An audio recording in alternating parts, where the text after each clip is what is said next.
5 men. Guns. Outside.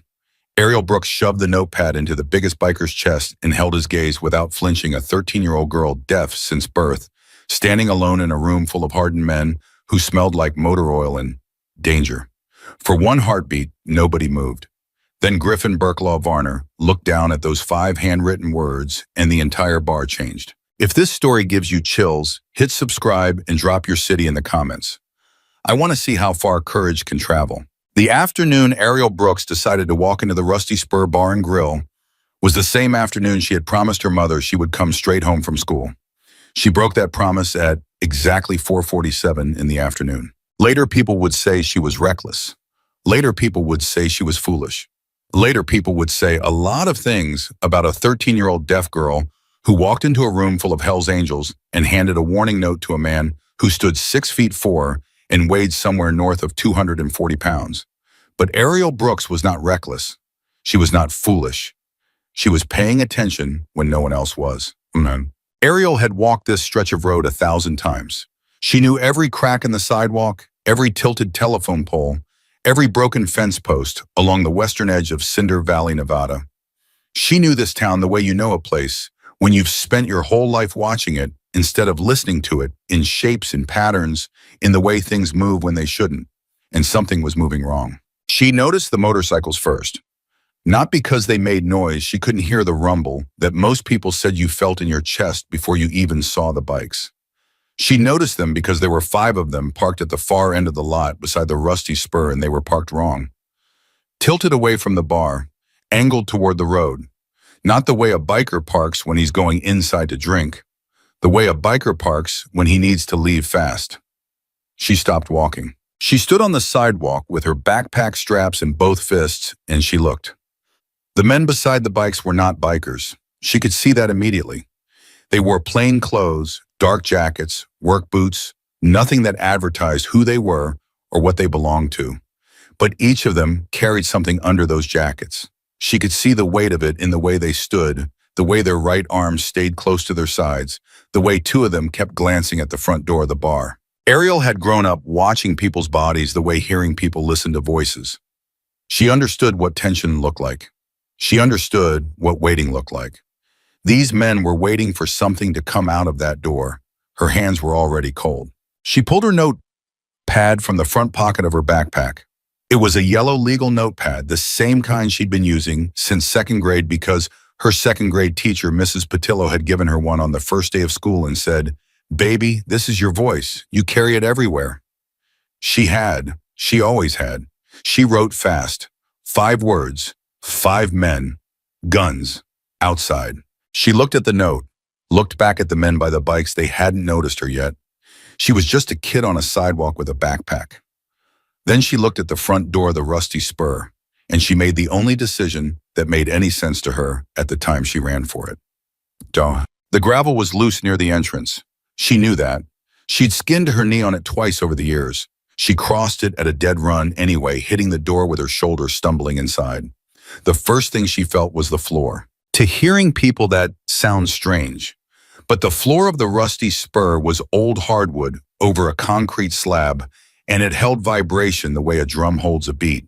The moment Ariel's sneakers hit that floor, she felt the room, 30 bodies, maybe more conversation that moved through the boards in waves, a deep bass rhythm being understood as music from a jukebox somewhere in the back, and underneath it all, the collective weight of a lot of large present people. She straightened up and looked. The bar was full of bikers. Not 5, not 10. 30 men in leather vests. Hell's Angels patches bright against worn black leather, sitting at tables and along the bar, bottles and hand cards. On tables, some watching a game on the TV mounted in the corner. The air was thick and close, and every single face in the room turned toward her the moment she came through the door. Ariel had spent her entire life being stared at. She was used to the look that said, "You don't belong here." She was used to the look that said, "What's wrong with this kid?" She had learned to walk straight through those looks like they were nothing. She walked straight into the middle of the Rusty Spur and she looked for the biggest man in the room. Because when you need someone to act, you don't look for the most polite person. You look for the person with enough authority that when they move, everyone else moves with them. She found him immediately. He was standing at the far end of the bar with a bottle of beer in his hand and a conversation that looked like it had been going on for a while. He was enormous, not just tall, not just broad, but the kind of massive that suggested a lifetime of physical work and physical conflict, the kind of size that other large men stepped around without quite knowing why. He had a beard that had gone partly gray and hands the size of dinner plates, and on the back of his vest, beneath a Hell's Angels patch, the word president was stitched in red thread. Griffin Burklaw Varner. She had never met him. She didn't know his name yet. She would learn it later. She walked straight at him. He saw her coming. She watched his face change confusion first, then something sharper, something assessing. The man beside him said something. Burklaw didn't respond. He watched her walk toward him, and she watched him watch her, and neither of them looked away. She stopped in front of him. He was so tall she had to tip her head back to meet his eyes. She held up the notepad. 5 men, guns, outside. The bar went quiet. She felt it, the vibration in the floor, changing conversations, cutting off bodies, going still. Burklaw stared at the note for 1 second. 2. Then he looked at her face, not with confusion, not with dismissal, not with the expression adults usually gave her when they were about to say, "Sweetie, why don't you go find a grown-up," but with absolute concentrated attention. The kind of attention that said, "I believe you." "You saw them," he said. He shaped the words carefully, deliberately, and she realized he knew she couldn't hear. He had figured it out instantly without being told, and was making sure she could read his lips. She nodded once. Hard. "How many?" She held up 5 fingers. Armed. She pointed to her own side where a holster would sit. "All 5. She nodded again. Burklaw set his beer bottle on the bar. He didn't slam it. He didn't shout. He set it down with the careful, measured control of a man who had been in enough emergencies to know that panic is the enemy of survival. Then he looked up at the room. He didn't raise his voice much. He didn't have to. "Brothers, we've got a situation." Twim. The room reorganized itself in a matter of seconds. Ariel had never seen anything like it. She was used to the chaos of crowds, the way hearing people moved when alarmed, the raised voices and the cross signals and the general disorder of people who communicated through sound, and suddenly found themselves in a situation where sound was dangerous. She had spent her whole life watching people fail to coordinate when it mattered. These men did not fail to coordinate. They moved with the practiced efficiency of people who had run through emergencies before real ones emergencies, where the wrong move had permanent consequences. Chairs slid back silently. Hands disappeared into vests and came out differently. 2 men drifted toward the back of the room, 3 more positioned near the windows. Everything happened in a low register, nothing telegraphed, nothing showy. Burklaw looked back at her. "Where are they positioned?" She grabbed the pen from the notepad's spiral binding. He was already reading over her shoulder before she finished writing. "Far side of the lot. 5 bikes angled toward the road, all watching the front door." He read it. His jaw tightened. "They're waiting for us to come out." The man beside him, shorter, wiry, a scar across his chin, said something she couldn't catch. Burklaw answered without looking away from her. "How long ago did you see them?" She looked at her watch. "Maybe 8 minutes. 8 minutes. He said it to himself, not to her. Then back to her. "You came straight here." "Yes."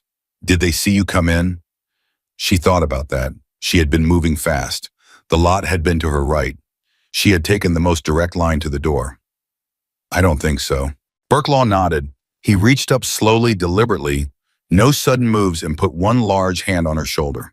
Not heavy, just present. The way someone puts a hand on your shoulder when they want you to know that they see you. "You did good," he said, shaping the words carefully.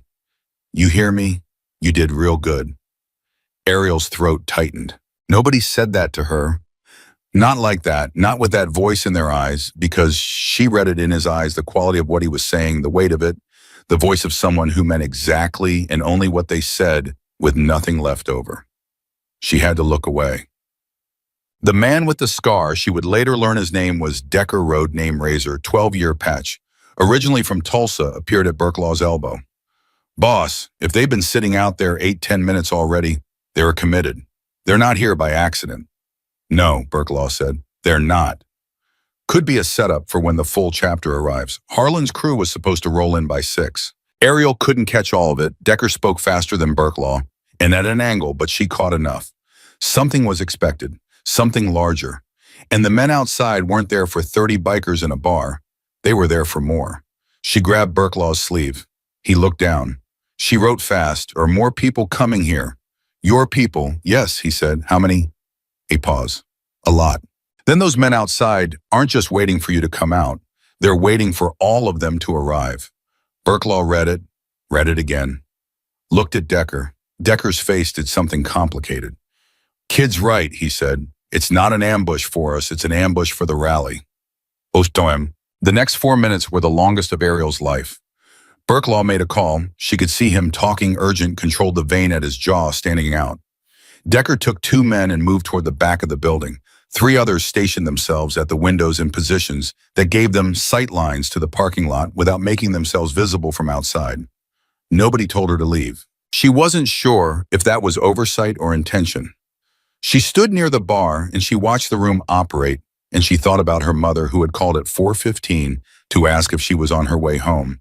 And she thought about what her mother's face would look like right now if she knew where Ariel was standing. A biker sat down on the bar stool next to her.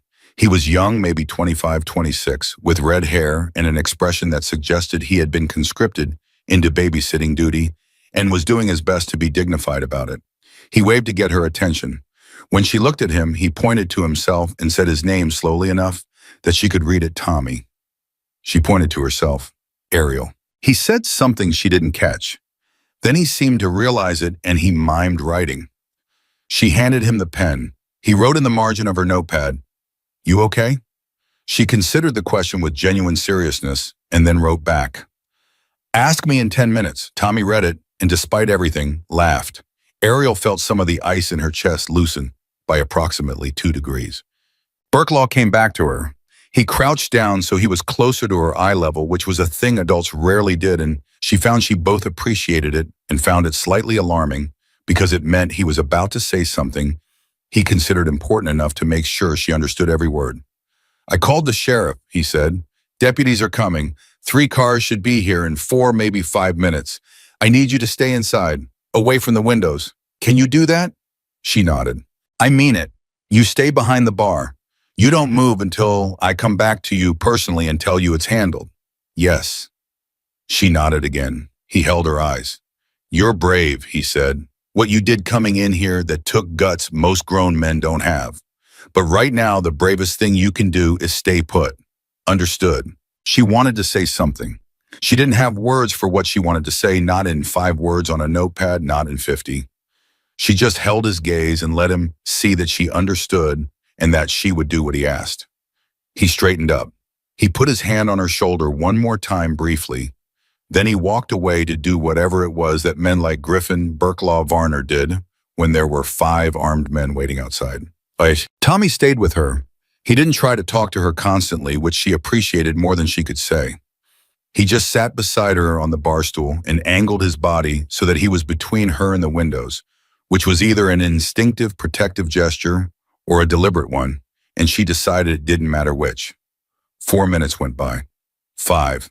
The floor changed. She felt it before she understood it, a shift in the vibration pattern, something large and external, a percussive rhythm that was different from the jukebox, different from the movement inside the bar.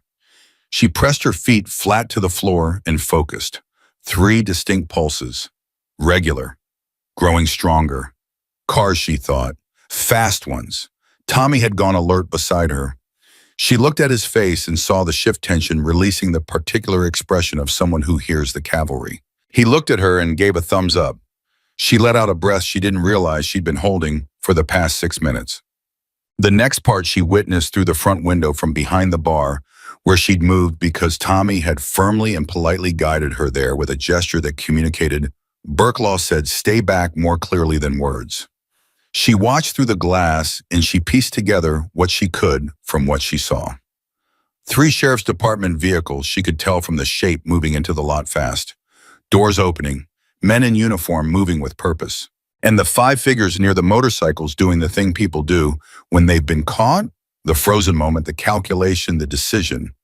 The decision apparently not to run, or perhaps not getting the chance. It was over in less than 2 minutes. She could tell from the way the vibration in the room changed from coiled and electric to something that slowly began to settle. From the way Tommy's shoulders dropped, from the way the two men near the window stepped back from their positions and looked at each other, from the way Griffin Birklaw Varner walked back through the door of the Rusty Spur, looked across the room and found her immediately. He walked toward her with the deliberate, unhurried pace of a man who had just done a difficult thing and was now choosing how to handle the next moment carefully. He stopped in front of her. He looked at her for a long moment, this big, gray-bearded, road-worn man looking at a 13-year-old girl with a yellow notepad and worn-out sneakers in a backpack with a broken zipper. Then he did something she did not expect. He crouched down in front of her at her level, and he pressed two fingers to his chest directly over his heart. Then he pointed at her. She understood it without translation, without words, without a single letter on a notepad. That was yours. What just happened out there, that was because of you. Ariel's eyes burned. She would not cry. She had trained herself years ago not to cry in front of people she didn't know. Because when you are a deaf girl in a small town crying in public, it means people decide things about you, that you're fragile, that you need handling, that you are less than what you actually are. But her eyes burned, and she let them burn because she was 13 years old, and she had just run across a gravel parking lot and handed a warning to a room full of Hell's Angels and stood still while the world sorted itself out around her. She let her eyes burn, and she held Griffin Birklaw Varner's gaze without looking away. He nodded once, slowly, with the kind of respect you give to someone who has earned it, not because of who they are or what they look like or whether they can hear the world around them, but because of what they chose to do when the moment arrived. "Come on," he said, standing up, and she read the words carefully from the shape of them. "Let's call your mama." Her phone buzzed in her pocket before he even finished the sentence. She pulled it out. 7 missed calls, all from the same number, and a text that said in the all caps that her mother used only when she had moved past, worried into something closer to barely controlled terror. "Ariel Grace Brooks, where are you right now?" She looked up at Birklaw. He raised an eyebrow at her expression. She turned the phone around so he could see the screen. Griffin Birklaw Varner, president of the Hells Angels chapter. A man who had faced things in his life that would unravel. Most people looked at that text message and did something she would remember for the rest of her life. He winced. "Yeah," he said, "we're definitely calling your mama." Tommy brought her a glass of water while she typed out a response to her mother. Not because she was thirsty, she wasn't sure she was capable of being thirsty right now, but because it gave her hands something to do that wasn't shaking. She typed, "I'm safe, I'm at the Rusty Spur, I'll explain everything. Please don't be too mad." The response came back in 45 seconds flat, "I am coming there." She showed it to Tommy, who showed it to Birklaw, who looked at it, looked at her and said, "How mad is she going to be?" Ariel held her hands about 3 feet apart, like she was indicating the size of something very large. Birklaw nodded with the solemn understanding of a man who has faced angry mothers before and knows there is no tactical advantage to be had. "We'll meet her outside," he said, proper-like. She didn't know what that meant yet. She would find out shortly. But first the door of the Rusty Spur opened, and Deputy Sheriff Lena Castor walked in, notebook in hand, and looked around the room until her eyes found the teenage girl sitting at the bar with a glass of water and a yellow notepad. She walked over, crouched down the way Birklaw had, the way that people did when they actually wanted to communicate instead of just delivering information at you. "Are you Ariel Brooks?" she said, shaping the words clearly. Ariel nodded. Deputy Castor looked at her for a moment. Then she said slowly and deliberately, "I need you to know that we found 3 semi-automatic handguns and 1 modified shotgun on those men. And I need you to know that 6 more of your people," she looked up briefly at Birklaw, then back at Ariel, "were due to come through that parking lot in less than 40 minutes. The math was not complicated. Deputy Castor let her read the words on her lips, let her sit with the weight of the number. "You saved lives tonight," Castor said. "That's not something I say easily. It's not something I say to be nice. You saved lives." Ariel set the glass of water down on the bar. Her hand was completely steady. She didn't know why that surprised her. Maybe it shouldn't have. She picked up her pen and her notepad. She wrote 1 line and held it up so that Deputy Castor and Tommy and Griffin Birklaw Varner and every other man in that room could read it. "I just didn't look away." The room was quiet for a moment. Then Tommy from his bar stool beside her started to clap. It was slow at first, one person, and then it moved through the room the way Ariel imagined sound moved in waves, picking up mass and weight as it traveled until 30 bikers in a Nevada bar were on their feet. She couldn't hear it, but she felt it. She felt it in the floor and the bar stool beneath her, in the vibration that moved through the air and reached her the way everything always reached her, sideways, through the body, through the world itself, rather than through the narrow channel most people used. She felt it, and for the first time in 13 years of living in a world that moved at a frequency she couldn't access, Ariel Brooks felt not just seen, but heard. Her mother arrived 7 minutes later. Burklaw met Leah Brooks in the parking lot.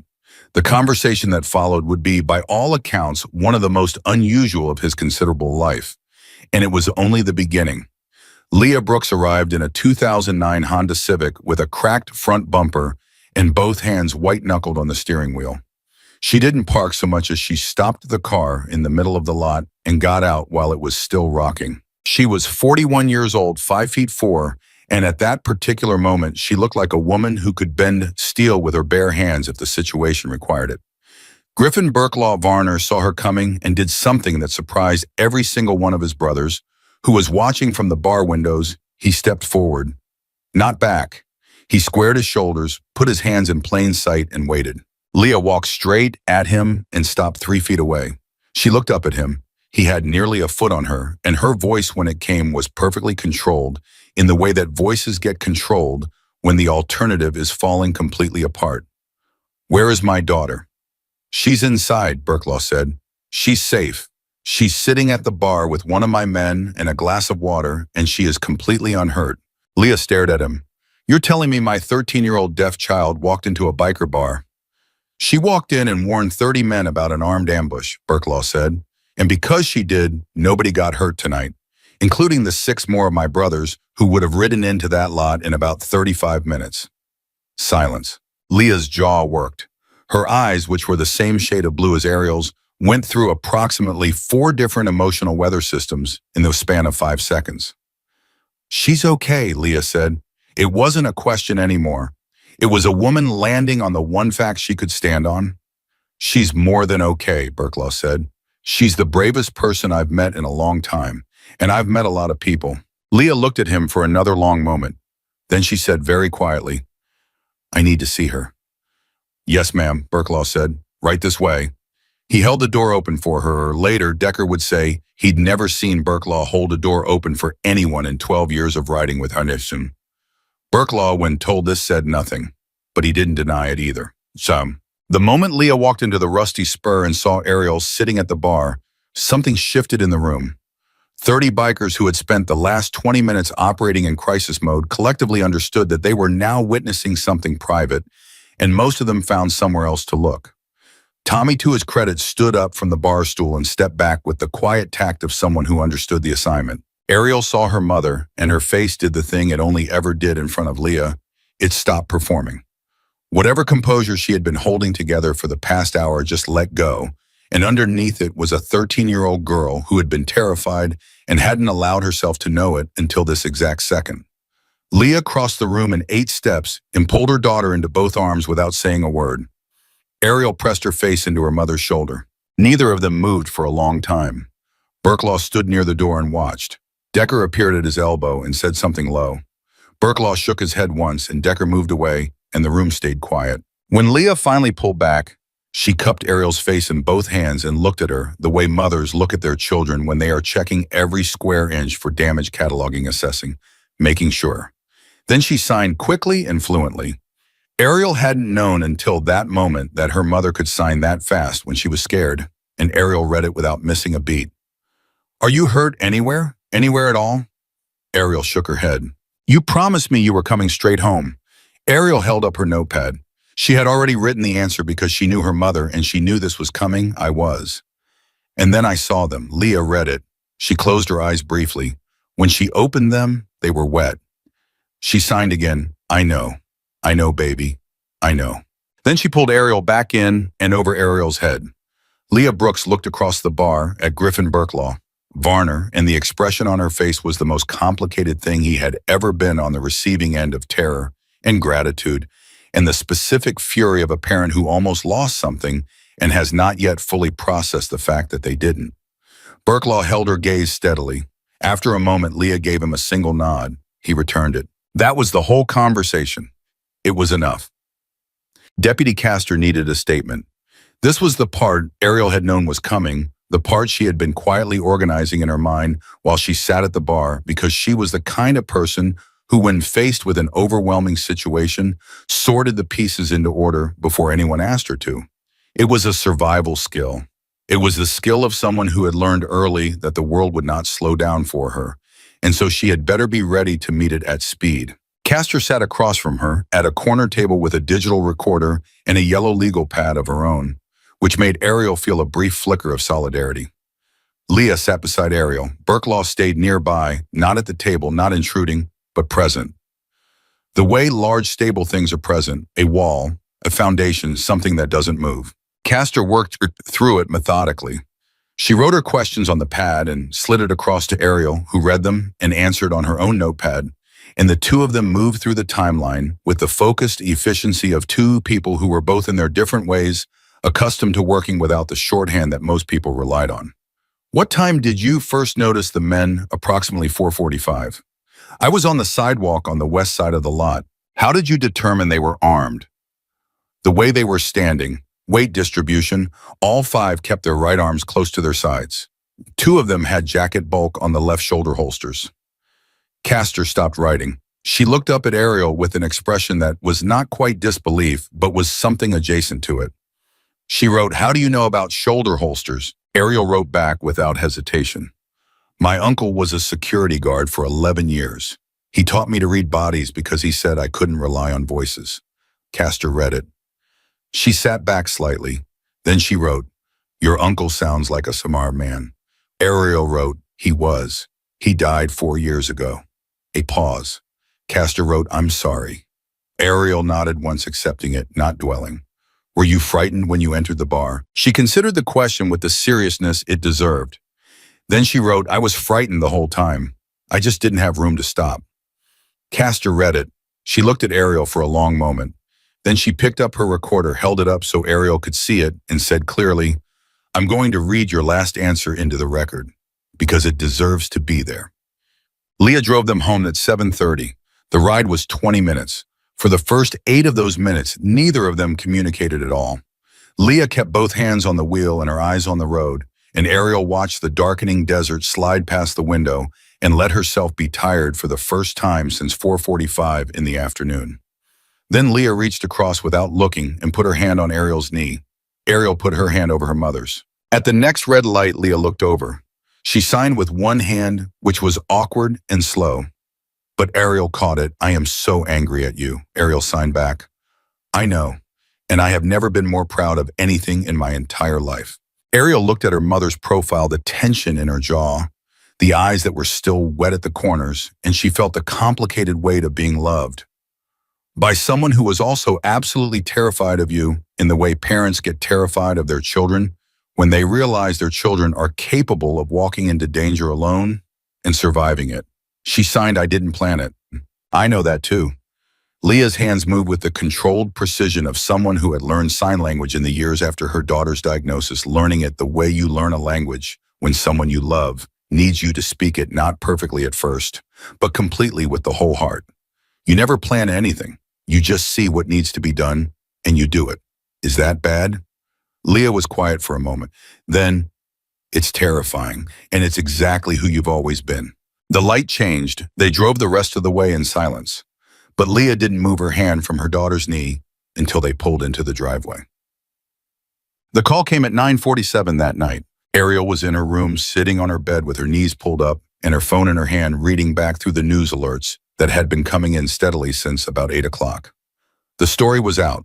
She wasn't sure how small town word traveled fast, and 3 sheriff's department vehicles in a bar parking lot were not exactly subtle, but it was out and it was spreading, and 3 of her classmates had already sent her variations of the same message.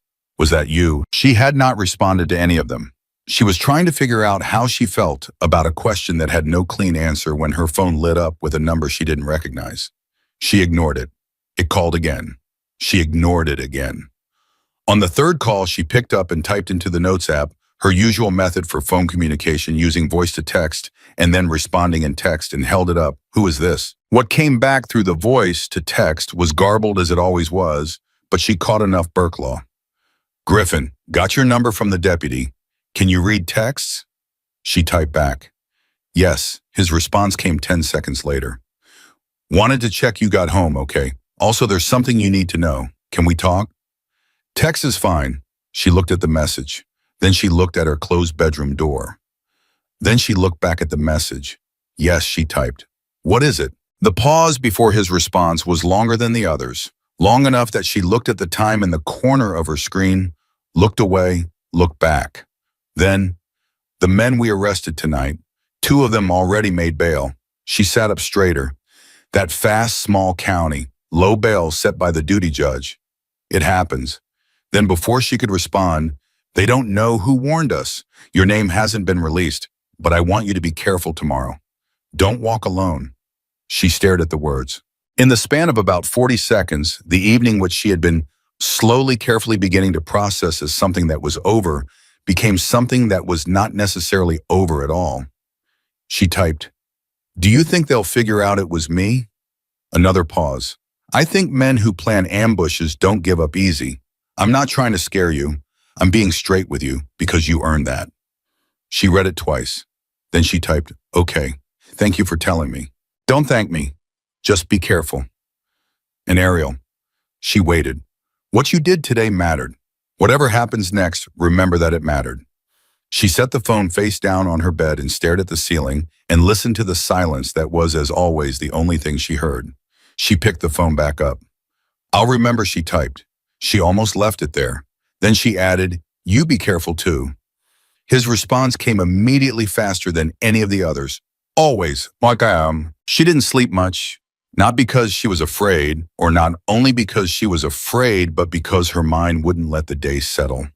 It kept replaying in fragments the tilt of those 5 parked motorcycles, the way the vibration of the rusty spurs floor had felt beneath her feet. Burklaw's face when he read her notepad for the first time, the weight of his hand on her shoulder. The way the whole room had stood up. She had felt it. 30 men on their feet. The vibration of it moving through the floor and up through the legs of the bar stool and into her bones. She had felt it, and it had felt like she searched for the word, the right word, the one that actually fit like being heard. She was 13 years old and she had never been heard before. Not like that. Not by people who didn't know her, people who had no reason to listen. People who had every reason in the world to dismiss the notepad-waving deaf kid who came running through their door in the middle of a Thursday afternoon. They hadn't dismissed her, they had moved. She rolled onto her side and looked at the small frame photo on her nightstand. Her Uncle Marcus standing in front of his security booth at the Reno Convention Center, squinting into the sun, grinning. He'd given her that photo the last Christmas before the heart attack. He'd written on the back, "Watch everything. Speak up. The world needs more people who pay attention." She had read those words so many times the edges of the photo were worn from her handling it. Watch everything. Speak up. She closed her eyes. Tomorrow would come with whatever it brought. She had done the thing. It was Leah who found the truck parked across the street the next morning. She was up at 6 the way she always was, making coffee and looking out the kitchen window with the specific half-conscious attention of a single mother who had learned to be alert before she was fully awake. And there it was, a dark blue pickup truck, no plates visible from the window, parked 3 houses down on the opposite side of the street. This was not necessarily unusual. People parked on that street all the time. But the truck hadn't been there at midnight when she'd gotten up for water.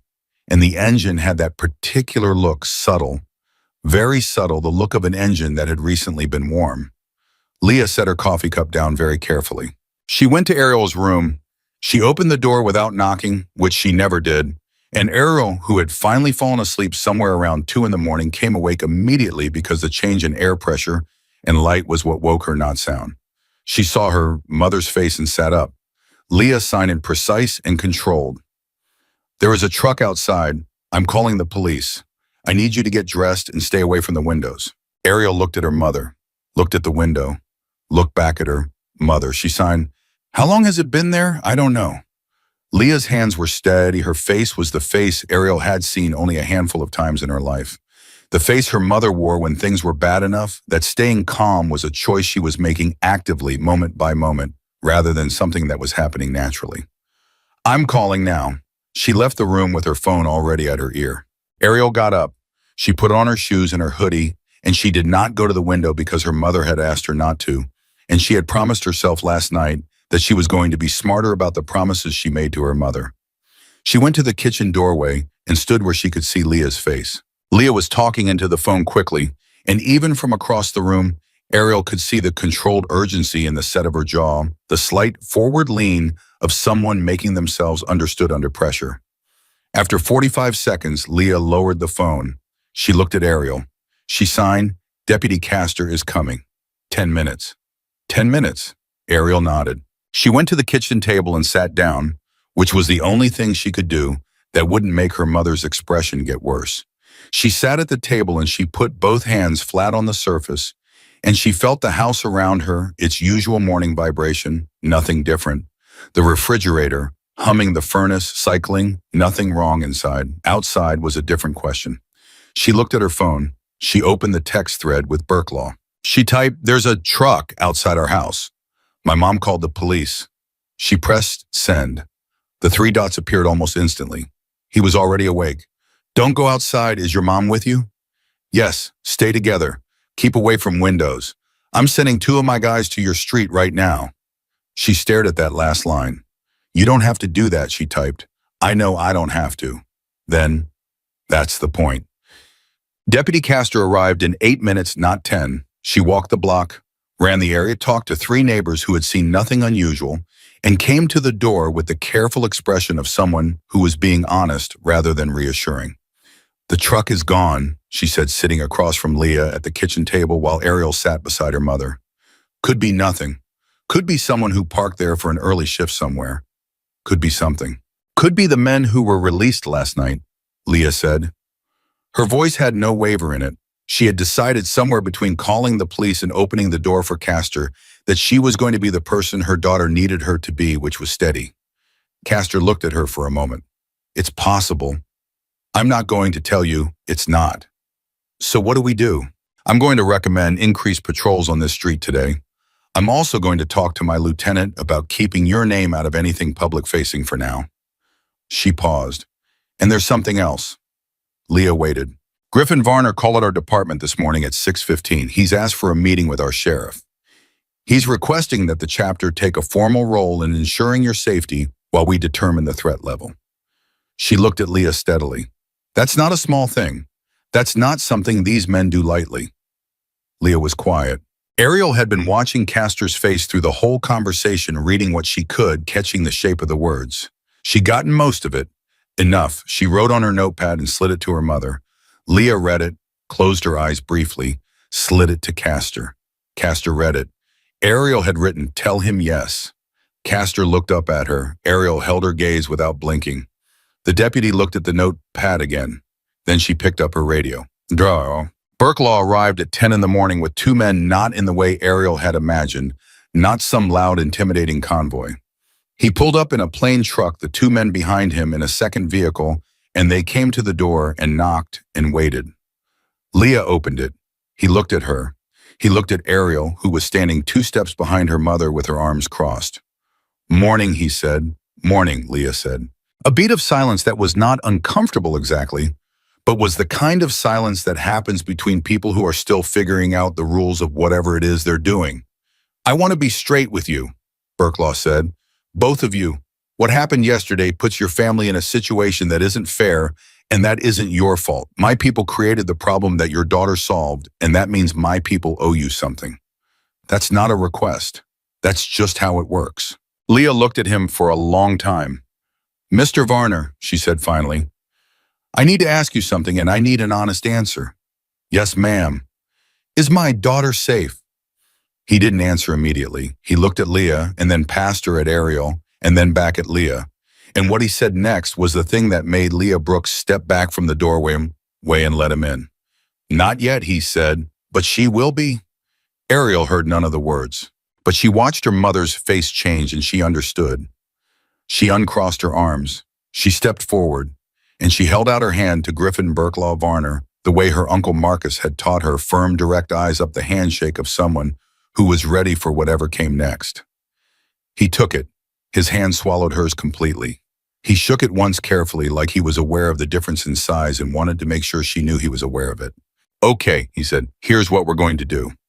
Burklaw's plan was not complicated. That was the first thing Ariel noticed about it, the way he laid it out at the kitchen table with a directness that treated her and her mother like adults who could handle information, not civilians who needed to be managed. "Two of my men on your street around the clock," he said, looking at Leah, then at Ariel to make sure she was following his lips. "Rotating shifts. You won't always see them, but they'll be there. Second, Ariel doesn't walk anywhere alone until we know what we're dealing with. Third, anything unusual, any vehicle, any person who doesn't belong, you text me directly. Not the department. Me first, then the department." Leah had her hands wrapped around her coffee cup. "And the men who were released. We're working on that." "What does that mean?" Burklaw looked at her steadily. "It means we have people asking questions in places the sheriff's department can't always ask questions. It means we'll know more by tonight than we know right now." Leah was quiet for a moment, then, "I'm a paralegal, Mr. Varner. I know what that sentence can mean." "It means legal questions," he said without missing a beat, "asked by people who are persuasive." The corner of Leah's mouth moved.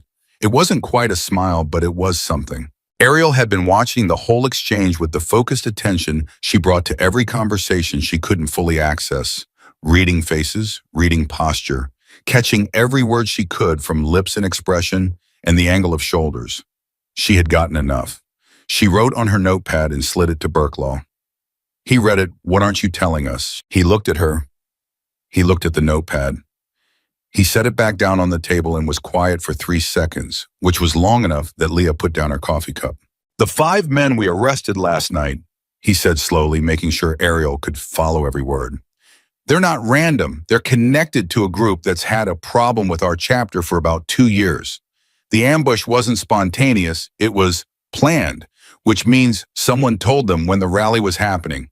Someone told them how many of us would be here and when we'd be moving through."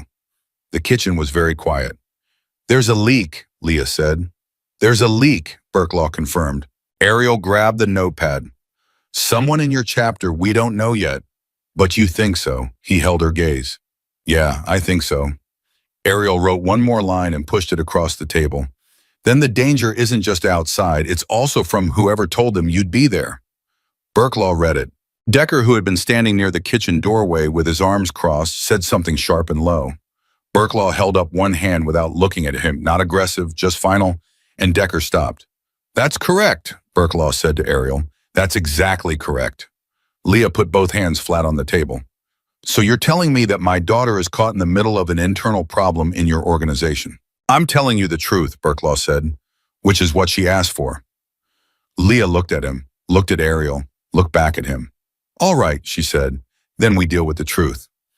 The man Burklaw suspected was named Curtis Dale Merritt. He had been with the chapter for 3 years, a newer patch quiet, in the way that made some people call him reserved and made Burklaw call him watchful. He had been present at the meeting 2 weeks ago, where the rally route and timing had been confirmed. He had also, according to 2 brothers Burklaw trusted, completely been making calls from a prepaid phone he'd acquired 6 weeks ago.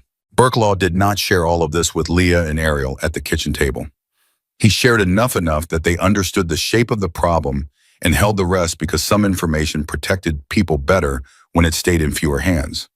But Ariel, watching his face through the whole conversation, caught more than he intended to share. She caught it in the pauses, in the way his jaw tightened on specific words, in the way Decker's expression shifted when Burklaw mentioned the internal investigation, a flicker of something personal, something that went past professional concern into something older and more corrosive. She filed it away. She didn't know yet why it mattered. She knew it mattered. School was not a question Leah was willing to discuss that Friday. "You're staying home," she said after Burklaw and his men had settled into their positions and the kitchen had returned to something approaching normal. Ariel wrote Mom, "It's the last week before break. I have a presentation." "Email your teacher." "Mrs. Hanley doesn't do email." "Then I'll call her." "Mom." "Ariel." Leah set down the dish towel she'd been holding and turned to face her daughter fully. Her voice had the particular quality it got when she was done negotiating. Not angry, not cold, but completely solid, the way a door is solid when it's locked. Two men who were arrested last night for planning an armed ambush were released this morning. There is a truck that may or may not have been parked outside our house for reasons that may or may not be threatening. You are 13 years old. You are staying home. Ariel looked at her mother, then she looked at her notepad, then she looked at her mother again. She wrote, "Okay." Leah blinked. She had clearly prepared herself for more of an argument. "Okay," she repeated. "Okay, but I want to help with whatever Burklaw is doing. I want to know what's happening." Leah read it, pressed her lips together. "You can know what's happening. You're not going to be part of what's happening." Those are the same thing. They are absolutely not the same thing. Ariel opened her mouth, then closed it, then picked up the pen again. "Yesterday I was part of what was happening, and everyone agrees it went well." Leah stared at her. Then she laughed a short, exhausted, helpless laugh and pressed the back of her hand over her mouth. "That is not the argument you think it is," she said. But the edge was gone from her voice. Ariel kept her face carefully neutral and didn't push further. She had gotten what she needed. The door was not entirely closed. The call that changed everything came at 11:43 in the morning. Burklaw had been parked in his truck in front of the Brooks house since 9, making calls and receiving them, coordinating something that Ariel could see through the living room window, but couldn't hear. She had positioned herself on the couch where she had a clear sightline to his face through the windshield, which wasn't ideal for lip reading but was better than nothing, and she had been watching him with the patient, focused attention of someone who had learned to gather information from sources other people didn't think to use. He was calm for most of the morning. A specific kind of calm, not relaxed but controlled, the calm of someone managing a lot of moving pieces and choosing not to show how many. At 11:43 that changed. She saw it before she understood it. His posture shifted sudden and hard, like something had landed against him. His hand gripped the phone tighter. His mouth formed words she couldn't catch from this angle. Too much movement, too fast. Then he was out of the truck. He crossed the lawn in 4 strides and knocked twice fast. Ariel was already at the door. She pulled it open. His face was not the face from 20 minutes ago. Something had knocked the controlled steadiness sideways, and what was underneath was something sharper, more urgent. "Get your mom," he said. Then he caught himself, slowed down, made it readable. "Get your mom now." She didn't ask why. She turned and called down the hallway, not with her voice, which she could use, but rarely did in moments of stress, but by going and putting her hand on Leah's arm in the bedroom doorway and giving her the look that meant now, right now, come now. Leah came. The 3 of them stood in the living room, and Burklaw said, still making sure Ariel could follow every word, "One of the men who was released this morning just called someone local, someone in Cinder Valley. My guys traced the call. It was 37 seconds long, and it went to a number registered to a property on Holloway Road." "Who lives on Holloway Road?" Leah asked. "That's what I need to figure out," Burklaw said. "But there's something else." He paused. The pause had weight to it. "The call, the 37-second, is my guy who pulled the trace, says the last thing he could make out before the signal cleaned up was a name." The room went very still. "What name?" Leah said. Burklaw looked at Ariel. Not at Leah, at Ariel. "Yours," he said. The next 20 minutes were the most frightening of the entire experience, and they were frightening in the specific way that real danger is frightening. Not dramatic, not loud, but quiet and close. The way a door feels when someone is pushing against the other side of it. Leah made Ariel sit on the couch. She didn't sign it, didn't write it. She just put both hands on Ariel's shoulders and pressed her gently but firmly down, and the physical communication was completely clear. "Stay. Here. Don't move." Ariel stayed. She watched her mother and Burklaw talk in the kitchen. Fast, urgent. Leah's hands moving in the emphatic gestures she used when she was making an argument. She felt strongly about Burklaw nodding and countering, nodding again. Deputy Castor arrived 12 minutes in, which meant someone had called her, which meant whatever was happening had moved past the threshold of something to be managed quietly. Castor came through to the living room and sat across from Ariel. She wrote on a notepad, "How are you doing?" Ariel wrote back, "I've been better. Is my name actually out there?" Castor held eye contact with her for a moment before she wrote, "We don't know for certain, but we're treating it as a possibility. What does that mean for us?" "It means we're considering moving you and your mother temporarily." Ariel stared at the words. Moving us somewhere we can control access. Could be a family member's home. Could be temporary alternative housing. For how long until we know the threat is contained? Ariel set the pen down. She looked at the kitchen where her mother was still talking with Burklaw. She looked at the front door. She looked at the window.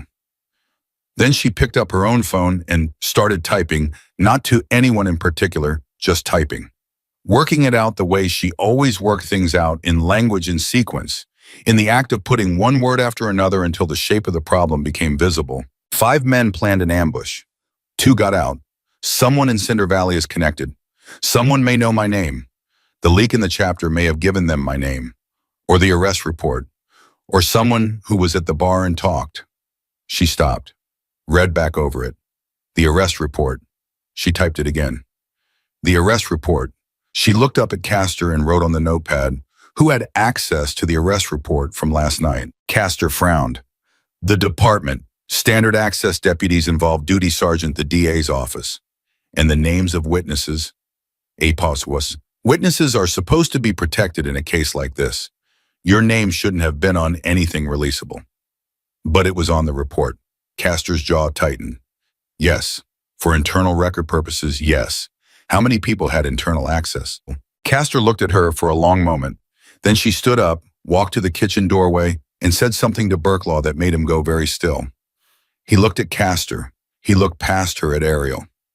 He came into the living room and sat in the chair across from her, leaning forward with his elbows on his knees, and he said clearly, deliberately, word by word, "You're telling me the leak might not be in my chapter." Ariel held his gaze. She wrote, "I'm telling you it might not be only in your chapter." The room was quiet. Then Decker, who had come in at some point during the last 20 minutes and was standing near the hallway, said something. Burklaw turned and looked at him. There was a beat, short-charged, and then Burklaw said something back, and whatever it was, it made Decker's expression shift from concern into something colder.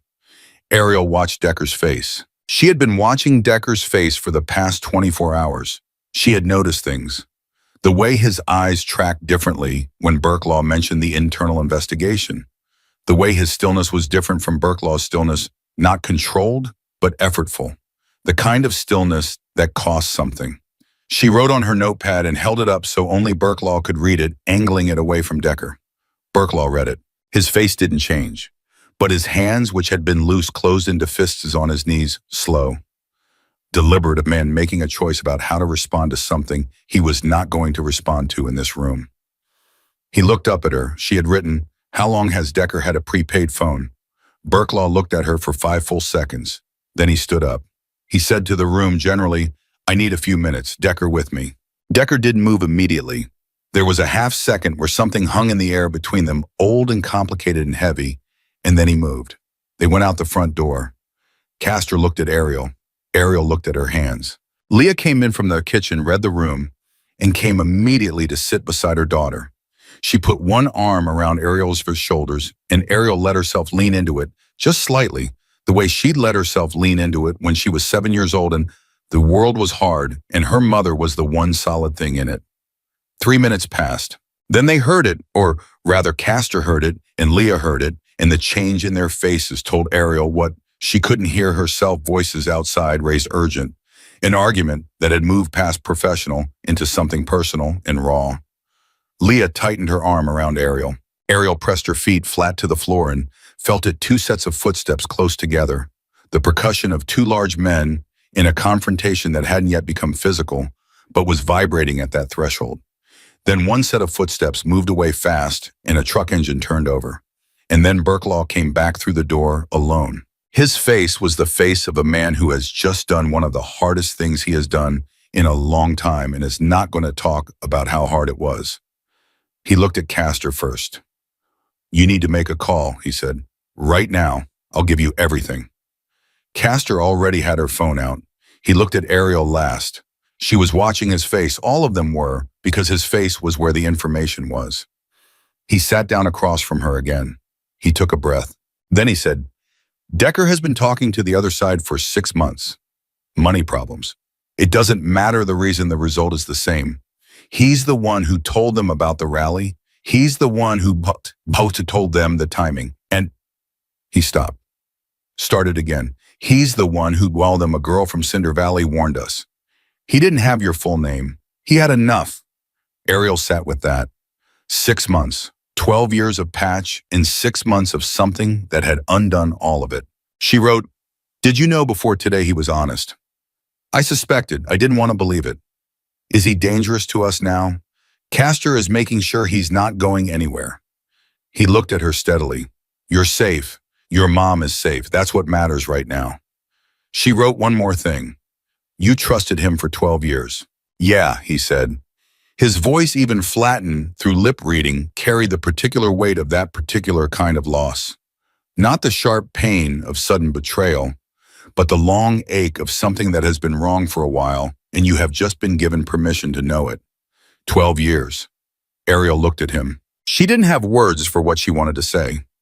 She had never had words for that specific kind of thing, the words that sit at the intersection of, "I'm sorry and I understand," and that must have been one of the longest 3 minutes of your life. She couldn't say any of it. She picked up her pen. She wrote, "I'm sorry," just that. 2 words. He read them. He nodded once. "Me too," he said. But Castor made 4 calls in 12 minutes.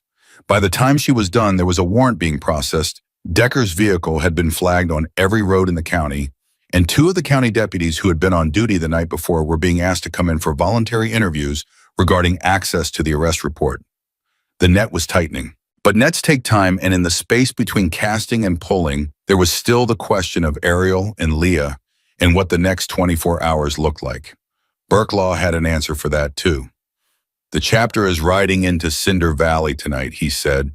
"Full rally. It was already planned. We're not canceling it because of last night. We're riding it anyway." He paused. "And I want to route the ride past this street." Leah looked at him. "Why?"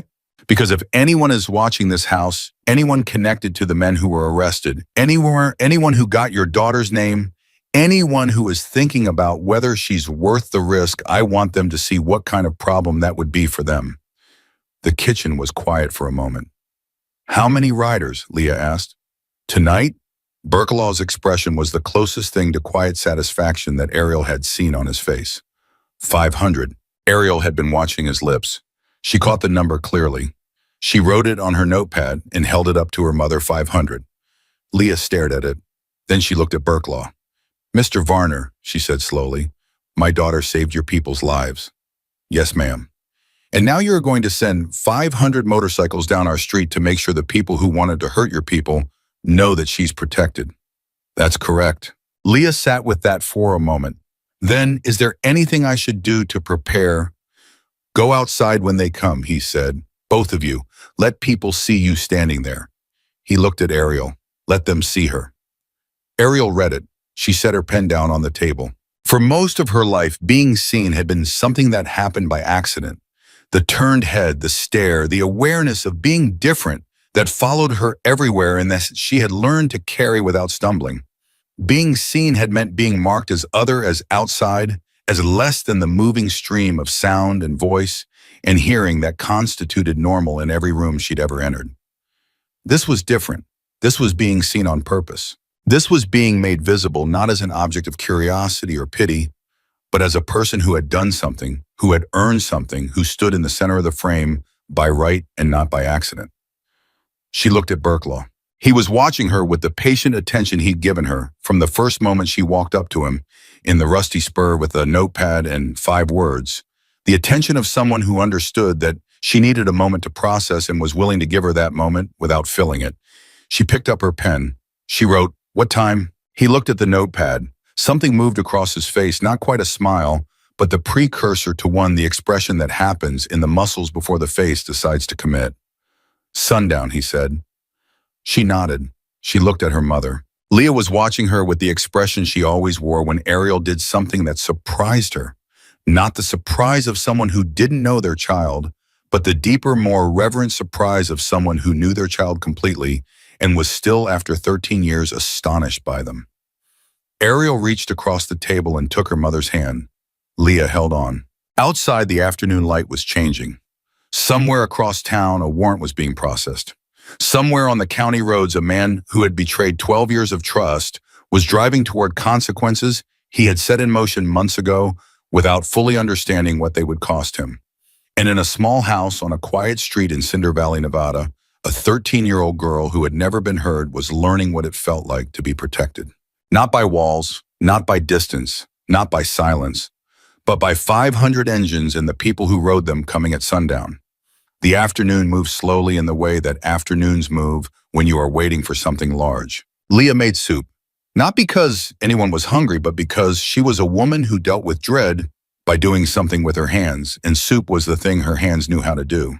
She moved around the kitchen with the focused efficiency of someone who needed the ordinary to hold her together, and Ariel sat at the table and watched her, and understood completely, because they were built the same way, both of them, people who process the unbearable by staying in motion. Burklaw had gone back outside. Through the window, Ariel could see him on the phone again, that same controlled urgency, that same quality of a man managing a situation that had more moving parts than he was letting on.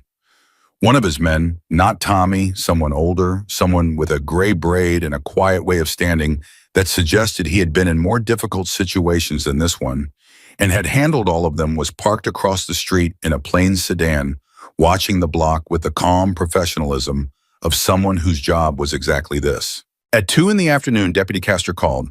Leah answered, listened, and her face went through 3 distinct expressions in about 45 seconds.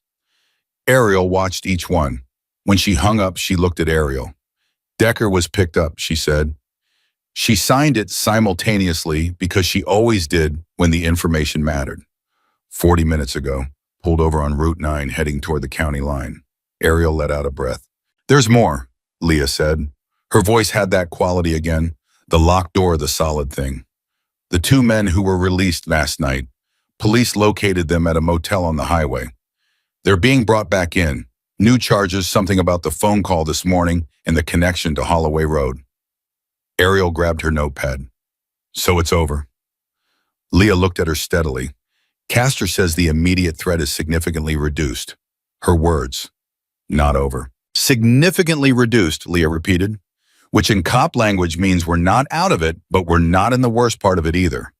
Ariel sat with that. Significantly reduced was not the same as safe. It was not the same as done, but it was something, a real something, a measurable movement in the right direction. And after a morning that had felt like standing on ground, that shifted with every step, something that held was worth holding on to. She wrote, good enough for now. Leah looked at the note. Then she looked at her daughter.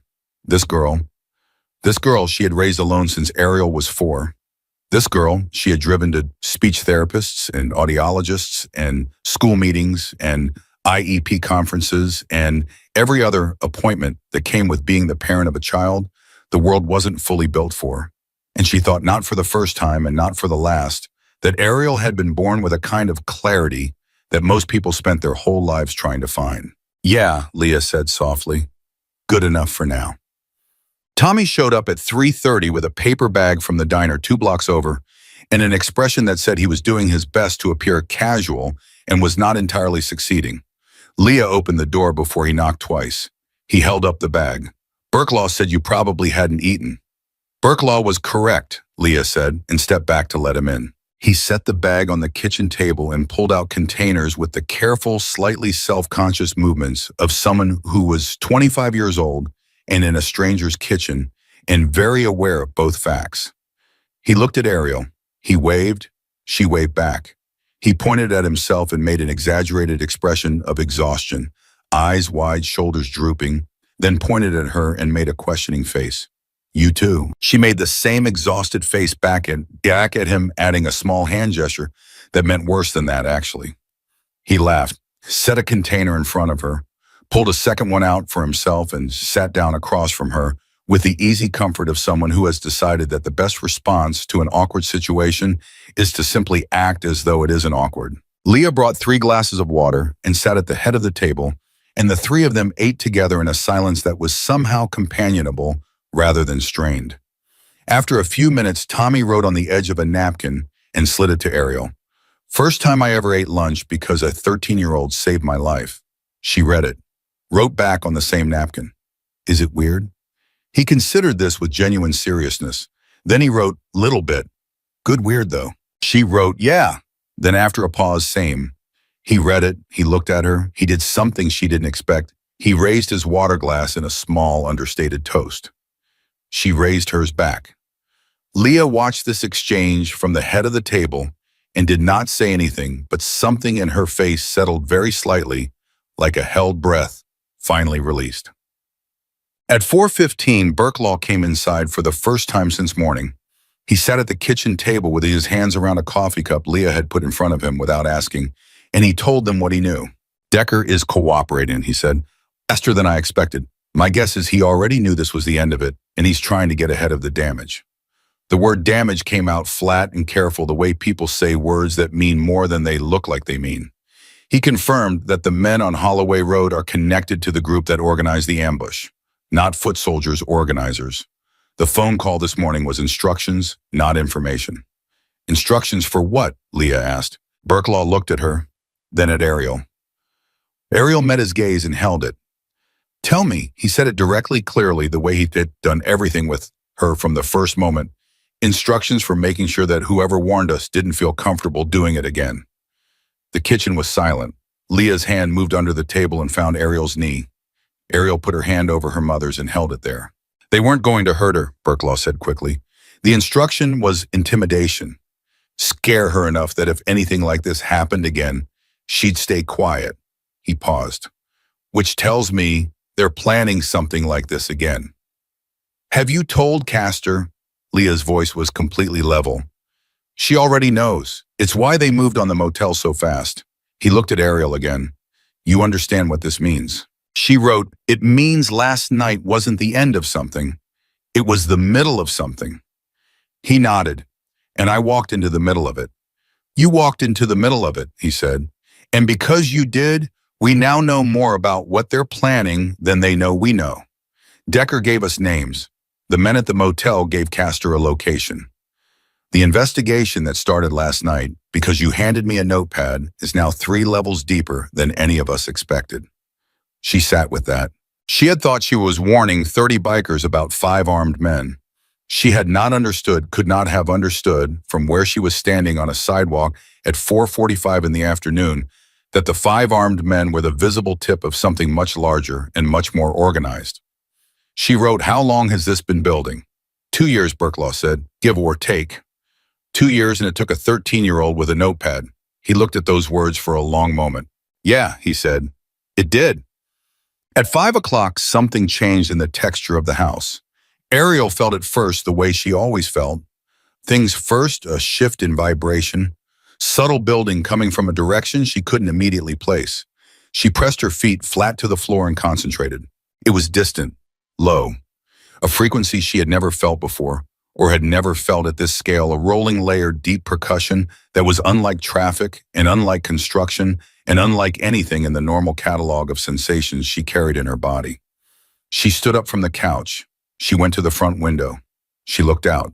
The street was exactly as it had been. Burklaw's man in the sedan, across the street. 3 houses down, a neighbor walking a small dog. The ordinary patterns of an ordinary Friday afternoon in a small Nevada town. But the vibration was growing.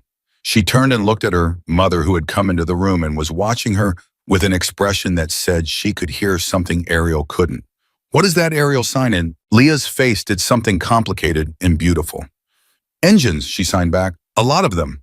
Far away still. Getting closer. Ariel looked at the window. Burklaw came through the front door. He had his jacket on the full leather, the patches, the whole weight of who he was in every context other than a kitchen table in a house that wasn't his. He looked at Ariel and he said simply, it's time. They went outside together, the 3 of them, onto the small front porch, and Leah stood slightly behind, and to the left of Ariel, and Burklaw stood to the right. And the man from the sedan crossed the street and stood at the bottom of the porch steps, not as a guard, but as a witness. The vibration had become something that Ariel could feel not just through her feet now, but through her whole body, through her sternum, through her hands where they rested on the porch railing, through the air itself, which was changing in the way air changes when something large moves through it. She had never felt anything like it. She had spent her entire life feeling the world through frequency and pressure and vibration, translating the physical into the meaningful, the way other people translated sound. She knew what a truck felt like, what a crowd felt like, what a thunderstorm felt like when it was close enough to move the air. This was different from all of those. This was the feeling of 500 engines synchronized rolling through the streets of Cinder Valley, Nevada, in the gathering dark of a Friday evening. She felt it in her bones before she saw them. And then she saw them. The first row came around the corner at the far end of the street. Two bikes side by side, headlights burning, and then behind them, two more and two more and two more in a formation that did not end, that kept coming around the corner in an unbroken line that stretched back further than she could see from where she stood.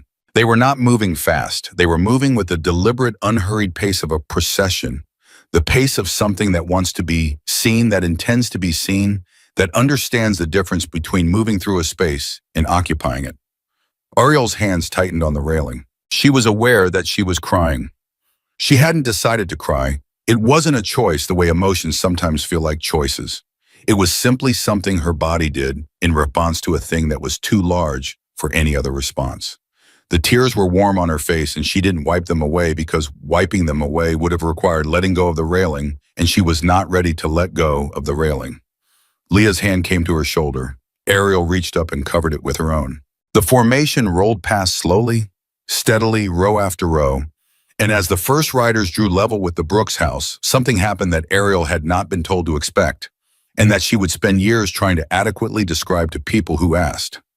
They put up their left fists. Not raised in the air, not dramatic, a steady, controlled lift, fist level with the shoulder each rider as they passed. One after another, a salute that moved down the line the way a wave moves through a crowd, each person picking it up from the rider ahead, passing it to the rider behind. Fist after fist after fist, row after row, 500 times for her. Burklaw was watching her face. She couldn't see him.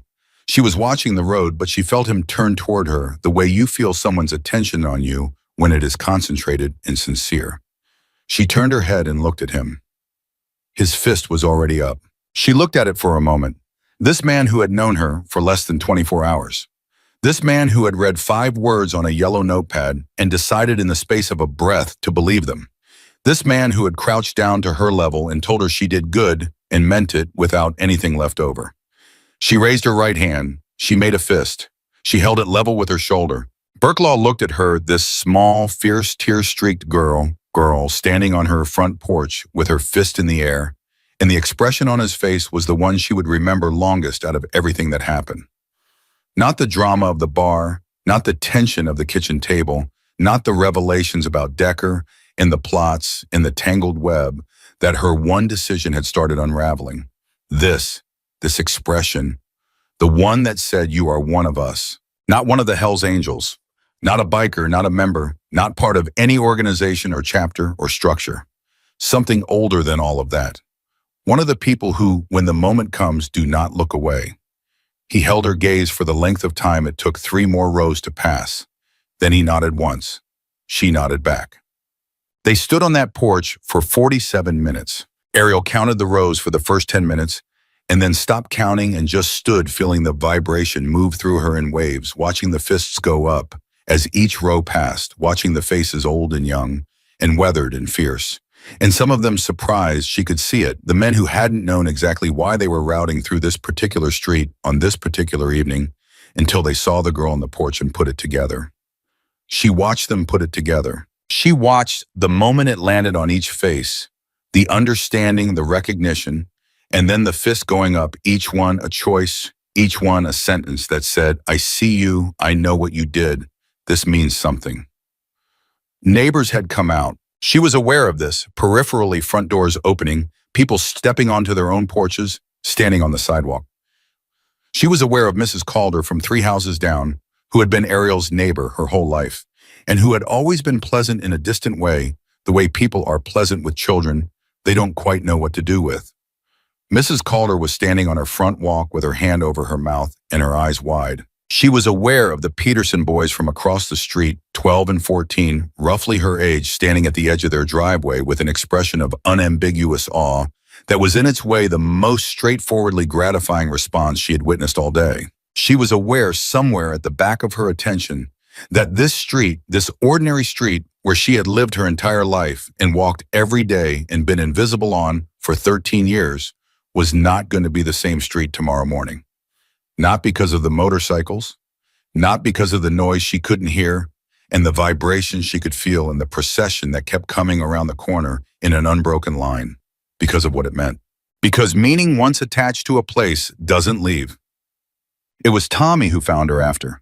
The formation had ended, the last row had passed, the vibration had begun its slow fade, and the street was returning to itself, changed but quiet. Burklaw had gone to speak with the riders who had stopped at the end of the block to regroup. Leah had gone inside to get her phone, which had been ringing for the last 20 minutes with calls from people she would need to talk to eventually. Ariel sat on the porch steps alone. Tommy came around from the side of the house he had been in the backyard for the last portion of the ride. She learned later, after catching a glimpse of movement in the alley that turned out to be a cat, and spending 20 minutes convincing his nerves that was what it was, and he sat down beside her on the steps. He looked at her face. He looked at the street. He looked at her face again. He wrote on his phone and held it in front of her. "You okay?" She looked at the question. She thought about it with the same seriousness she brought to all questions that deserved it. Then she took his phone and typed, "I'm a lot of things right now. Okay is in there somewhere." He read it, nodded slowly. She typed again. "Is it always like this?" He looked at her, frowned. "Is what always like this?" This, she thought about how to say it, being part of something. He was quiet for a moment. Then he typed, "I've been patched 3 years. The way that felt to me, first time it felt like something real and not just, I don't know, a thing I was doing because I didn't know what else to do." He paused, kept typing, was about 6 months in. There was a situation, not like yours, different, but somebody needed something and I was the one there and I did it. Another pause. After that, it felt real. She read it twice. She typed, "What did you do?" He looked at her. Something moved across his face, the private, slightly distant look of someone revisiting a thing they don't talk about much. He typed, "Pulled a woman out of a car accident on I-80, middle of winter, 2 in the morning. I was the only one who stopped." She looked at those words. Then she typed, "Did she live?" He smiled. It was the best smile she'd seen in 2 days. "Yeah, she lived. She sends me a Christmas card every year.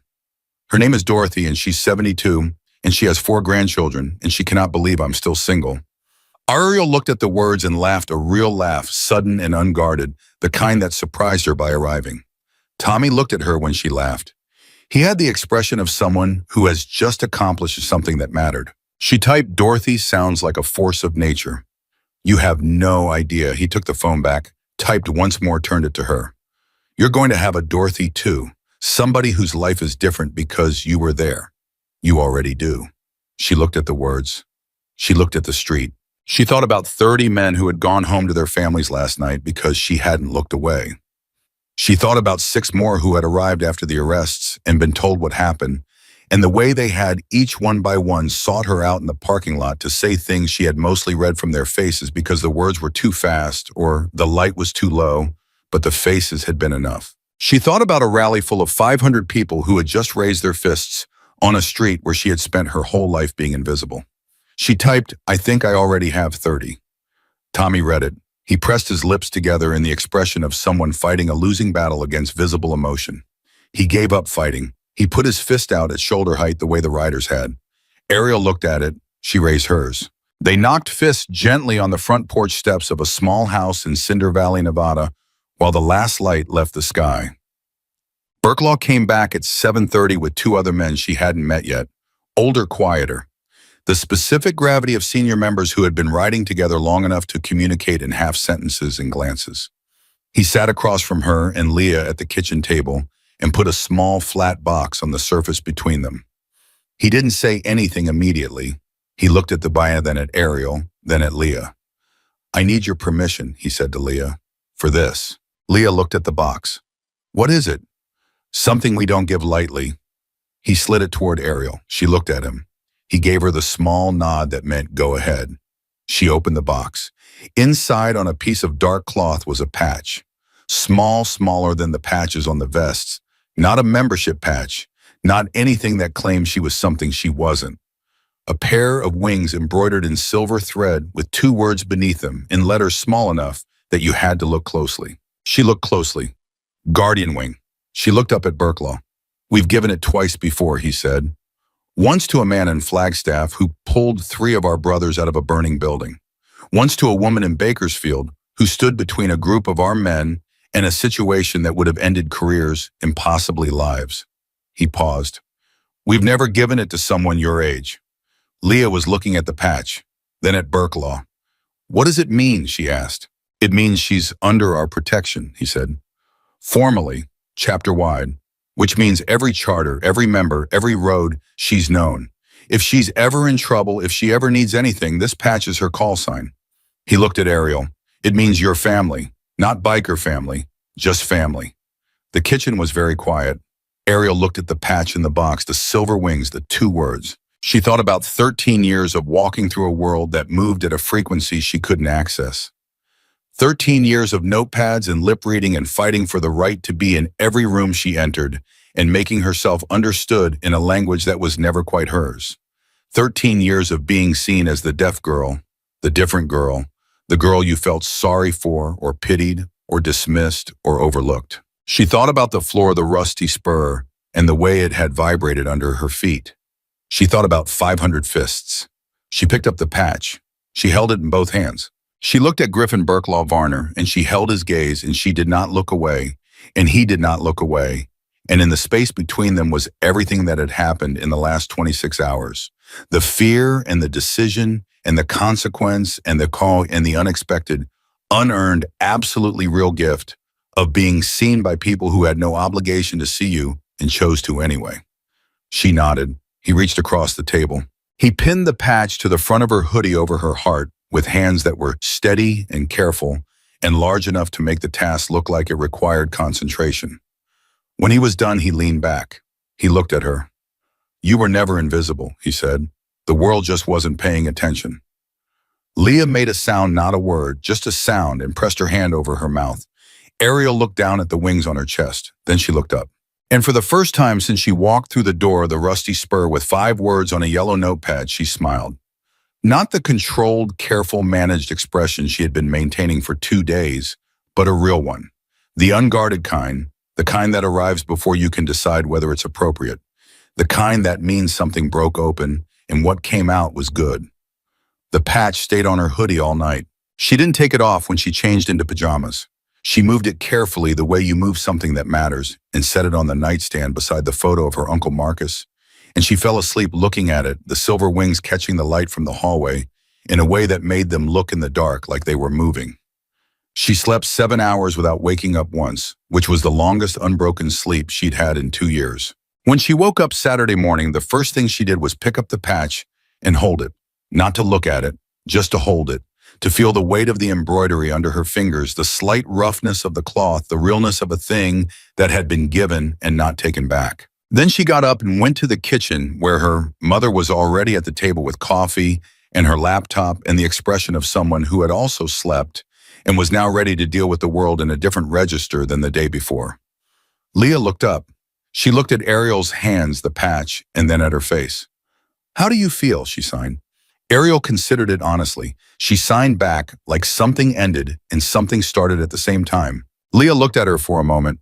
Then she nodded slowly, the nod of someone who understands completely. She pushed a mug of hot chocolate across the table.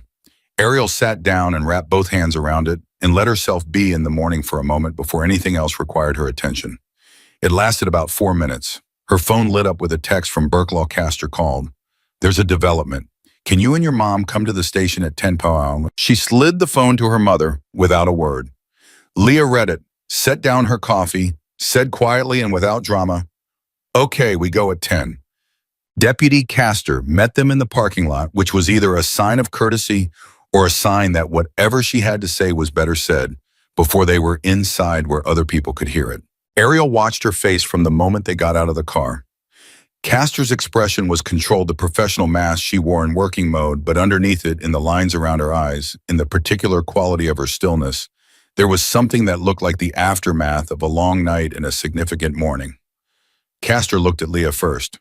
Thank you for coming. Thank you. Then she looked at Ariel and said clearly, The 2 men from the motel are talking. Fully. They've been talking since 6 this morning and They have not stopped. She paused, making sure Ariel caught every word. What they're describing is an operation that has been running for 8 months. Targeted harassment, intimidation, and in 2 prior incidents, actual violence against motorcycle clubs in 3 different states. Leah's jaw tightened. 3 states: Nevada, Utah, and Eastern California. Our department has been coordinating since 5 this morning with law enforcement in all 3 jurisdictions. Castor looked at Ariel again. The information that came out of the arrest Thursday night, your arrests, the ones that happened because of what you did, broke open a case that multiple agencies had been trying to crack for the better part of a year. Ariel stood very still. She wrote on her notepad. They didn't know the case were connected. They knew something was connected. They didn't have the thread. Thursday night gave them the thread. Castor's voice was steady and precise. Specifically the phone call we traced yesterday morning. The one where your name was mentioned. That call linked the men in Cinder Valley to a number we had been trying to place for 11 months.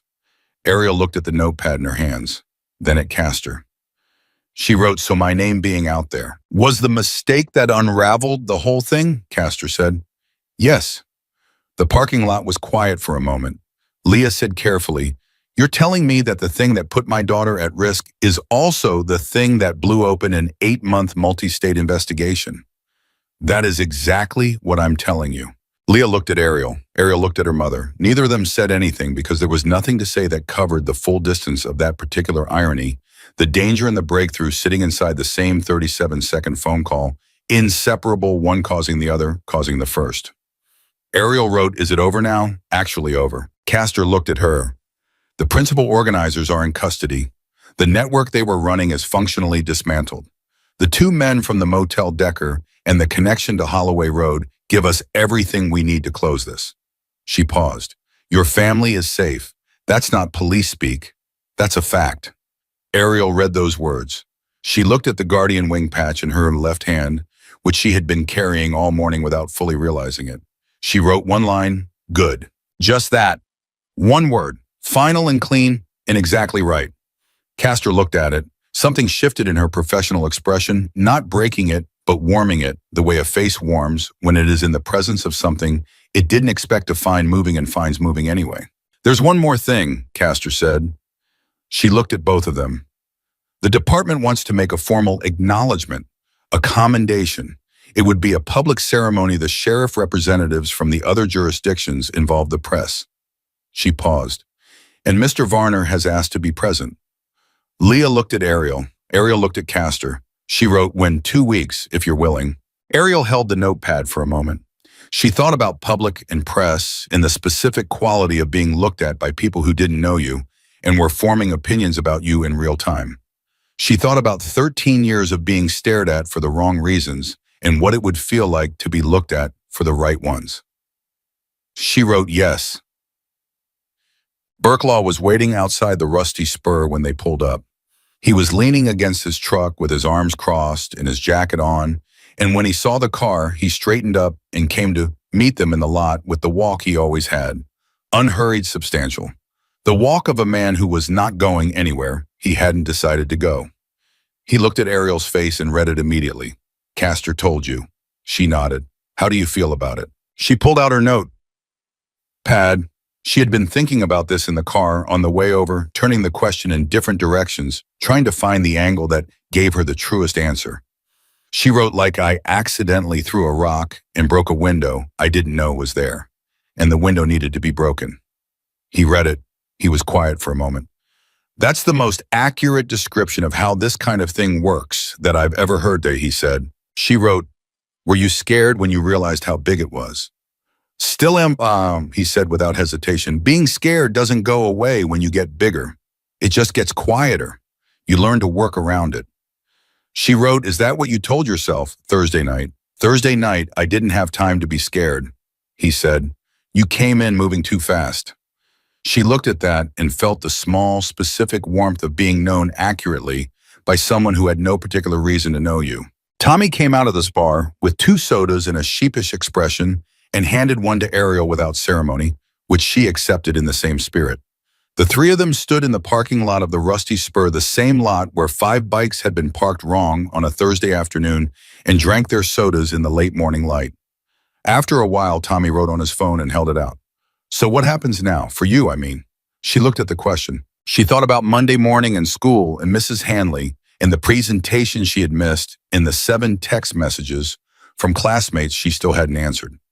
She thought about the commendation ceremony in 2 weeks and the press and the sheriff and whatever version of her story was going to exist in the world from this point forward, separate from her living its own life. She thought about the notepad in her backpack, the pen clipped to its spiral, the worn yellow legal paper that had been her voice since 2nd grade. She typed back, "Same thing I was doing before, paying attention."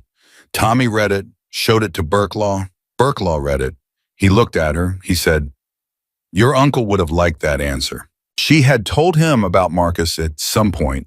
She couldn't remember exactly when. It had been a long 2 days, and the fact that he remembered and used it correctly and understood what it meant landed on her the way true things land, without announcement, without drama, with the simple weight of accuracy. Her throat tightened. She nodded. The commendation ceremony was on a Tuesday, 2 weeks and 3 days after the Thursday everything changed. Ariel wore her good jeans and the hoodie with the Guardian wing patch pinned over her heart. Leah had offered to buy her a dress. Ariel had considered it for a moment and then written, "I want to wear the thing that means something." Leah had looked at the hoodie and the patch and said, "Fair enough," with the tone of a woman who had learned when to stop arguing. The ceremony was in the community center, which was the largest public space in Cinder Valley, and was, by the time Ariel and Leah arrived at 10:50, already full.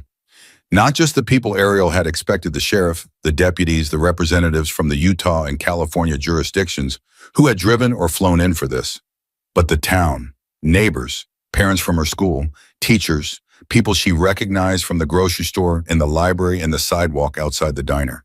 Mrs. Calder from 3 houses down was in the 3rd row. The Peterson boys were there with their father, and when the older one saw Ariel walk in, he nudged the younger one, and they both stood up straighter, in the way boys do when they are trying to appear cooler than they currently feel. And along the left side of the room, standing rather than sitting, a row of leather vests, 20 men from the chapter. Tommy near the front with his red hair and his best attempt at a formal expression. 2 older riders she recognized from the procession. And at the far end, Griffin Burklaw Varner, arms crossed, watching the room the way he always watched rooms, like a man who was responsible for what happened in it. He saw her come in. He gave her the nod. She gave it back. Leah squeezed her hand, and they walked to the front. The sheriff spoke first. He was a tall man named Garrett who had been in the job for 11 years and who spoke with the measured authority of someone who chose his words because he meant them and not because he was performing. Meaning, he talked about the case, the 8 months in 3 states in the network that was now dismantled. And he talked about Thursday night in the sequence of events that had begun with a girl and a notepad and 5 words. He said her name clearly and without decoration, Ariel Brooks. And the room responded in the way rooms respond when a name arrives in them with full weight. She felt it. She was sitting in the front row, and she felt the shift in the air, the collective movement of 100 people responding to a sound she couldn't hear. And she understood it the way she understood everything, through its effect on the world around her, through the vibration it sent into the floor and the seats and the physical space of the room. She felt her name land. She had never felt that before. She had heard her name, or rather, she had read it, seen it shaped on lips and signed on hands her whole life. But she had never felt it land in a room full of people, the way a thing lands when it means something to everyone present at the same time. Her eyes burned again. She let them. Deputy Castor spoke next. She talked about courage in a way that was specific rather than general, not courage as an abstract virtue, but courage as a choice made in a specific moment by a specific person who had every reason to keep walking and chose not to. She talked about what it meant to act when acting was harder than staying still. She talked about what the world would look like if more people made the choice Ariel had made on that sidewalk. Then she looked directly at Ariel and said, "You told me in our interview that you didn't stop because you were brave. You stopped because you couldn't not stop. I want you to know that that is exactly what bravery is." Ariel read every word from Castor's lips. She held them. Then Burklaw spoke. He was not a public speaker. He did not pretend to be. He stood at the front of the room with his jacket on and his hands at his sides, and he said what he had to say in the direct, undecorated way he said everything. "I've been writing 22 years," he said. "I've seen a lot of things. I've been in a lot of situations. I thought I had a pretty complete picture of what courage looked like." He paused. "I was wrong." Another pause. "A 13-year-old girl ran across a gravel parking lot and walked into a room full of strangers and handed me a warning that saved lives. She didn't know us. She didn't owe us anything. She did it because it was the right thing to do, and she was the only one who saw what was happening." He looked at Ariel. "I've given the guardian wing twice in 22 years. I've never given it to anyone and felt more certain it was right." He reached into his jacket. He pulled out a small, folded piece of paper. He held it up. "She also wrote the truest thing I've read in a long time," he said. "She wrote, 'I just didn't look away.'" He folded it back up. "That's it. That's all of it. That's the whole lesson. Don't look away." The room was completely still. Then it wasn't. Ariel felt it before she processed it. The floor, the seats, the air, everything changing at once, the vibration of 100 people rising to their feet, hitting her through the ground and the chair and her own body simultaneously. She stood up too. Not because someone told her to, because staying seated felt like the wrong response to a force that large, a force that was moving through the room and through her at the same frequency. And for the first time in her life, she was not separate from the sound around her, but part of it woven into it, the vibration of the room and the vibration of her own body, the same thing. Leah was beside her, standing one arm around her shoulders, not holding her up. She didn't need holding up, just present, just there. Ariel looked at the room, 100 people on their feet. She looked at Tommy, who was clapping with the uncomplicated enthusiasm of someone who had decided that dignity was less important than sincerity. She looked at Mrs. Calder, whose hand was over her mouth again. She looked at the Peterson boys, who had given up pretending to be cool and were just grinning. She looked at Burklaw, who was not clapping, but was standing with his fist at his shoulder. That same fist, that same height, the salute from the procession, and holding it steady. She raised hers. He nodded. She nodded. And then something happened that she had not expected and could not have planned for and would carry with her for the rest of her life as the single clearest memory from those 2 days, clearer, even than the bar and the notepad and the vibration of 500 engines. Leah signed to her right there in front of everyone with both hands in the big open signs she used when she wanted to make absolutely sure he's right. "You never looked away. Not once, not ever, not your whole life." Ariel looked at her mother. Her mother, who had learned sign language in a church basement when Ariel was 2 years old because she refused to let her daughter grow up without a parent who could speak her language. Her mother, who had driven to every appointment and fought every school meeting and stood in every doorway and never not once let the world convince her that her daughter was less than what she was. Her mother, who had stood beside her on a porch in the gathering dark and held her hand while 500 engines rolled past and said nothing because nothing needed to be said. Ariel signed back, slow and deliberate, making sure every word was clear. "Neither did you." Leah's face did what faces do when they receive a thing they have been quietly hoping for without admitting they were hoping for it. She pulled her daughter in. Ariel let herself be held right there in the front row, in front of 100 people in the community center of the small town she had grown up invisible in, and she did not perform composure, and she did not manage her expression, and she did not worry about what anyone thought of a 13-year-old girl crying in her mother's arms. She just let it be what it was, which was everything.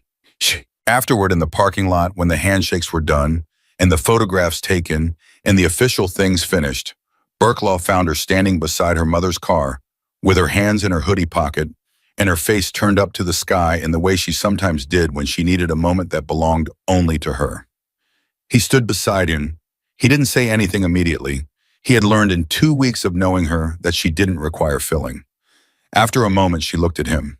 She pulled out her note pad one more time, the same yellow legal pad, nearly full now. Page after page of the conversation that had started with 5 words and turned into something neither of them could have predicted. She wrote on the last clean page, "Thank you for believing me."